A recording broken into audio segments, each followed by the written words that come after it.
आज की चर्चा का विषय है सामाजिक न्याय की पाठशाला में डॉक्टर लोहिया का योगदान। डॉक्टर राम मनोहर लोहिया सामाजिक न्याय के पक्षधर अग्रणी महापुरुषों में से एक थे। डॉक्टर राम मनोहर लोहिया भी बाबा साहब डॉक्टर भीमराव अम्बेडकर की तरह ही यह मानते थे कि समाज सुधार के बिना देश का विकास बड़े पैमाने पर करोड़ों पिछड़ों, दलितों और अनेक वंचित भारतीयों के लिए अपमान, तिरस्कार, भेदभाव और छुआछूत का निराकरण नहीं कर सकता है। देश का विकास जितना जरूरी है उतना ही समाज में जड़ जमाई अनेक अव्यवस्थाओं का निवारण भी आवश्यक है। मेरा भी आकलन है कि आज भी यह समस्या पूरी तरह समाप्त नहीं हो पाई है, क्योंकि आज भी अंदर खाने में कुछ और तथा बाहर कुछ और की घटनाएं जो यहाँ वहाँ होती रहती हैं, वे सब समाज को झकझोर कर रख देती हैं या कुछ मामलों में शर्मसार करती हैं। बहुत साफ है कि हमारे देश भारत में मानवता की रक्षा के लिए और भी बहुत कुछ करना बाकी है। डॉक्टर लोहिया सामाजिक समानता के पक्के हिमायती थे। उन्होंने जाति प्रथा तथा जन्म के आधार पर ऊंच नीच वाली अव्यवस्था की निंदा की। उनकी मान्यता थी कि यह अव्यवस्था राष्ट्र के पतन तथा इस पर बार बार बाहरी आक्रमण और विदेशी शासन का शिकार होने का एक अकेला सर्वाधिक महत्वपूर्ण कारण था।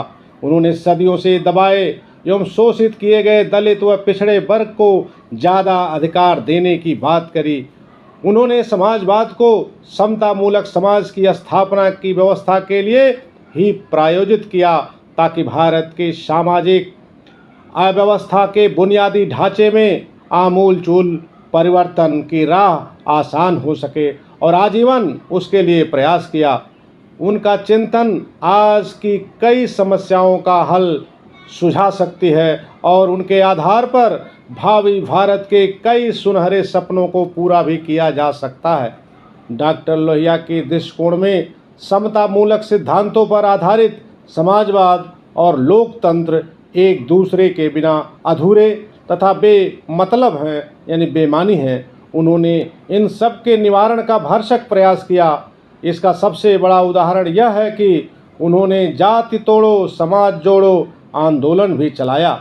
यदि नए भारत की राह की खोज की जाती है तो उसमें लोहिया के विचार आज भी प्रासंगिक नज़र आते हैं।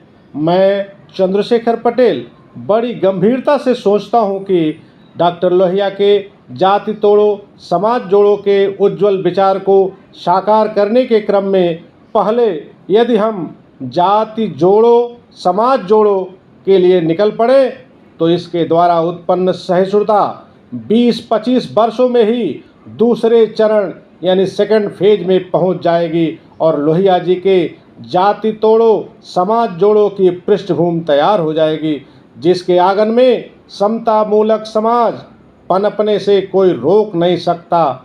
हमारे शिक्षित नौजवानों को बाबा साहब डॉक्टर भीमराव अम्बेडकर की तरह ही डॉक्टर लोहिया का भी अध्ययन करना चाहिए। जय लोकतंत्र, जय संविधान, जय भीम। जो जितना है उतना पाए, यही हमारी थीम।